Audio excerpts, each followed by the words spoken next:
Suatu hari terjadi kelaparan di Betlehem. Naomi, Elimelek, dan kedua anaknya yaitu Mahlon dan Kilion meninggalkan Betlehem dan pergi ke kota Moab. Kemudian meninggallah Elimelek. Mahlon dan Kilion menikah dengan perempuan dari Moab yaitu Rut dan Orpa. Namun tidak lama kemudian meninggal pula kedua anaknya sehingga Naomi kehilangan kedua anaknya dan suaminya. Tinggallah Naomi dan kedua menantu perempuannya yaitu Rut dan Orpa. Kemudian berangkatlah Naomi dari tempat tinggalnya bersama dengan Rut dan Orpa untuk pulang ke tanah Yehuda ke Betlehem. Naomi menyuruh Rut dan Orpa kembali kepada keluarganya masing-masing. Pergilah, pulanglah masing-masing ke rumah ibumu. Tuhan kiranya menunjukkan kasih-Nya kepadamu, seperti yang kamu tunjukkan kepada anak-anakku dan kepadaku. Naomi membujuk mereka hingga akhirnya Orpa mengucapkan selamat tinggal dengan mencium Naomi dan pulang kepada keluarganya. Jangan desak aku meninggalkan engkau dan pulang dengan tidak mengikuti engkau. Sampailah Naomi dan Rut di Betlehem. Naomi dan Rut sangat miskin dan mereka hanya punya sedikit makanan. Padahal saat itu awal panen gandum di tanah subur dekat Betlehem. Biarkanlah aku pergi ke ladang memungut bulir-bulir padi di belakang orang yang murah hati kepadaku. Pergilah anakku. Pergilah Rut ke ladang yang kebetulan adalah tanah milik Boas yang merupakan saudara Elimelek. Ia berjalan di belakang penyabit gandum dan memungut gandum yang jatuh. Boas, pemilik ladang, datang dan menghampiri pekerjanya. Boas melihat Rut dan bertanya, "Dari manakah perempuan ini?" Dia berasal dari Moab. Dia pulang bersama-sama dengan Naomi. Tadi ia berkata, izinkanlah aku memungut gandum yang jatuh. Ia bekerja dari pagi sampai sekarang. "Dengarlah anakku, kamu tidak perlu pergi ke ladang yang lain. Tetaplah dekat dengan pengerja-pengerjaku perempuan dan ikutilah mereka dari belakang. Aku telah berpesan agar pekerja lelaki jangan mengganggu engkau.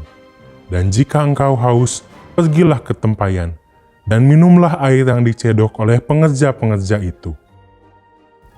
"Mengapa Tuhan begitu baik kepadaku? Mengapa Tuhan memperhatikan aku padahal aku orang asing?" "Aku telah mendengar apa yang engkau lakukan pada mertuamu Naomi. Sesudah suamimu mati, engkau meninggalkan orang tuamu dan pergi ke tanah yang tidak engkau kenal. Kiranya Allah Israel menyertai engkau." Tuhan begitu baik kepada saya, meskipun saya bukan pekerja Tuhan. Keramahan Tuhan sangat menghibur saya. Boas senang mendengar tentang kesetiaan Rut dan kebaikannya kepada Naomi. Boas pun mengajak Rut untuk makan, dan setelah itu Rut kembali memungut gandum. Biarkanlah ia memungut gandum, jangan mengganggu atau memarahi dia. Bahkan haruslah kamu dengan sengaja menjatuhkannya, supaya dia memungutnya. Rut terus memungut gandum agar dapat diberikan kepada Naomi. Setelah cukup gandum yang dikumpulkannya, maka pulanglah Rut ke rumah. Ibu, aku membawa banyak gandum untukmu." Lalu Rut menceritakan apa yang terjadi pada hari itu kepada Naomi. Diberkatilah kiranya Boas oleh Tuhan. Orang itu adalah saudara kita. Ia dapat menjadi penebus kita. Rut terus memungut gandum di ladang Boas sampai masa menuai selesai. Beberapa waktu kemudian, Aku ingin engkau bahagia.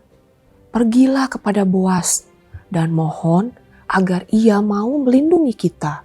Naomi berharap Boas mau menebus tanah miliknya di Israel yang telah hilang dan memelihara dirinya dan Rut. Karena hanya seorang kerabat yang dapat melakukan hal itu dan ia juga harus dengan rela melakukannya. Rut pergi kepada Boas. "Aku Rut, hambamu Tuan. Tuan adalah kerabat keluarga kami yang terdekat yang dapat melindungi aku dan Naomi. Sebenarnya masih ada satu keluarga yang dekat denganmu. Aku akan membicarakannya dengannya dulu. Doakanlah aku akan segera mengabarimu. Kiranya Tuhan memberkatimu.